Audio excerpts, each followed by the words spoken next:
Hello बच्चों, let's read the question. The question says the four successive ionization energies of an element are 900, 1760, 14,850 and 21,000 kilojoule per mole respectively.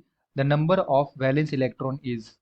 तो basically हमसे बच्चों number of valence electron पूछा जा रहा है and हमें successive ionisation energy यहाँ पे दे रखा है। तो आइए बच्चों इसे सॉल्व करें एंड फर्स्ट ऑफ ऑल बात करते हैं बच्चों की कॉन्सेप्ट की कॉन्सेप्ट। तो बेसिकली क्वेश्चन आया बच्चों आयोनाइजेशन एनर्जी से एंड बेसिकली आयोनाइजेशन एनर्जी हम लोग किसे बोलते हैं बच्चों। लेट सपोज कि ये मेरे पास कोई एटम है ना, गैसियस फॉर्म में। तो इसके आउटर मोस्ट ऑर्बिट में जो इलेक्ट्रॉन होता है इसको रिमूव करने के लिए जो भी हम लोग एनर्जी प्रोवाइड करते हैं बच्चों, इसे क्या बोलते हैं, आयोनाइजेशन एनर्जी। ओके।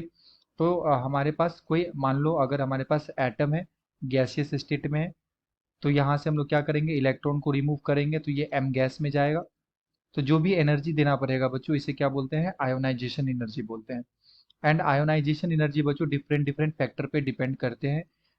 सो पहला फैक्टर क्या होता है यहाँ पे, Z effective. So we can say ionisation energy is directly proportional to Z effective, effective nuclear charge, and inversely proportional to size.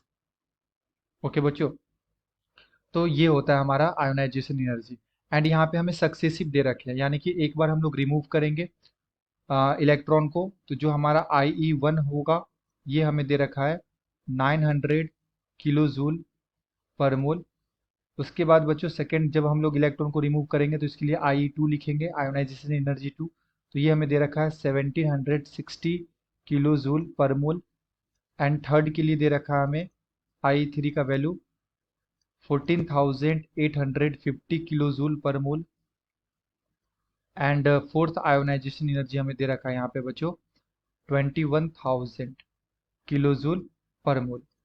तो अगर मैं बच्चों इस सीक्वेंस को देखूं तो बेसिकली क्या हो रहा है कि जब एक इलेक्ट्रॉन को रिमूव किए तो जो एनर्जी यहाँ पे हमें देना पड़ा वो कितना है, 900 किलो जूल पर मोल। फिर जब वो सेकेंड इलेक्ट्रॉन को जब रिमूव करेंगे तो क्या होगा, यहाँ से मैं इसे आपको डायग्राम से समझाता हूँ इस तरह से। जैसे हमारे पास ये मान लो कोई एटम है गैसियस फॉर्म में, तो हम लोग इसे किस में कन्वर्ट करेंगे, M प्लस में। ये हमारा गैसियस होगा एंड साथ में ये इलेक्ट्रॉन। तो बेसिकली इसके लिए हमारा हमें दे रखा है IE1 कितना, 900 किलो जूल पर मोल।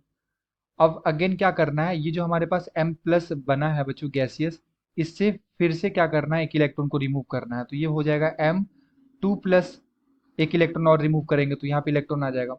तो इसके लिए क्या हो गया बच्चों, IE2 जो कि हमें कितना दे रखा है, 1760 किलो जूल पर मोल। एंड अगेन जब थर्ड हम लोग रिमूव करेंगे यहाँ से इलेक्ट्रॉन को तो ये हमारे पास M2 प्लस है गैसियस, यहाँ से क्या करना है, M3 प्लस में जाना है एंड गैसियस इलेक्ट्रॉन। तो इसके लिए जो हमारे पास IE3 का वैल्यू है बच्चों ये हमें दे रखा है 14,850, 14,850 किलो जूल पर मोल। एंड फोर्थ के लिए हमें दे रखा है M4 प्लस, ये हो जाएगा हमारे पास गैसियस एंड इलेक्ट्रॉन। तो इसके लिए हमें दे रखा है IE4 का वैल्यू 21,000 किलो जूल पर मोल। ओके। तो बेसिकली क्या हो रहा है यहाँ पे बच्चों कि अगर आप देखो तो जब एक इलेक्ट्रॉन हटाएं तो एनर्जी इतना देना पड़ा, जब दूसरा हटाएं तो 1760 एनर्जी देना पड़ा। और जैसे ही हम लोगों ने यहाँ से थर्ड आई देखा, मतलब जब थर्ड इलेक्ट्रॉन को रिमूव किया, तो अगर आप एनर्जी गैप देखो तो एनर्जी गैप बहुत ज्यादा बढ़ गया है ना। यहाँ पे 1760 है और यहाँ पे 14,850, यानी कि वो बहुत ज्यादा यहाँ पे क्या हो रहा है बच्चों, बढ़ रहा है ना। लगभग देखा जाए तो लगभग 10 गुना जो है 10 टाइम्स जो है आयोनाइजेशन एनर्जी बढ़ गया। इट मीन्स कि जो हमारा आयोनाइजेशन एनर्जी 2 है, इसके बाद जब हम इन लोग इलेक्ट्रॉन को रिमूव कर रहे हैं तो वो स्टेबल कॉन्फ़िगरेशन से इलेक्ट्रॉन जा रहा है। तो मान लो इसके पास बच्चों कितने इलेक्ट्रॉन होंगे बाहर में, इसके पास होंगे मान लो बाहर वाले सेल में 2 इलेक्ट्रॉन होंगे, तो एक को हम लोगों ने रिमूव कर दिया तो यहाँ पे एक बचेगा बाहर वाले ऑर्बिट में। जब इसको रिमूव कर दिया तो इसके बाद जो अंदर वाला ऑर्बिट होगा, जो फुलफिल्ड ऑर्बिट होगा, वो हमारा क्या होगा, हाईली स्टेबल। तो जब हम लोग ने अंदर वाले ऑर्बिट से यानी कि इनर ऑर्बिट से जब इलेक्ट्रॉन को हटाया तो यहाँ पे एनर्जी गैप क्या हो गया, बढ़ गया। यानी कि हम लोग बोल सकते हैं कि इसके पास जो वैलेंस शेल में इलेक्ट्रॉन्स है वो कितने होंगे, 2 होंगे। ओके, क्योंकि यहाँ पे जब हम लोग थर्ड आई देख रहे हैं तो थर्ड आई बहुत ज़्यादा यहाँ पे इंक्रीज कर रहा है। दैट्स वाई वी कैन से कि बाहर वाले ऑर्बिट में कितने इलेक्ट्रॉन्स होंगे, 2 इलेक्ट्रॉन होंगे। तो अगर मैं यहाँ पे बात करूँ बच्चों ऑप्शंस की, तो ऑप्शन नंबर 2 में दे रखा है 2, so the appropriate answer is option number B. I hope you will understood it well. Best of luck. Thank you.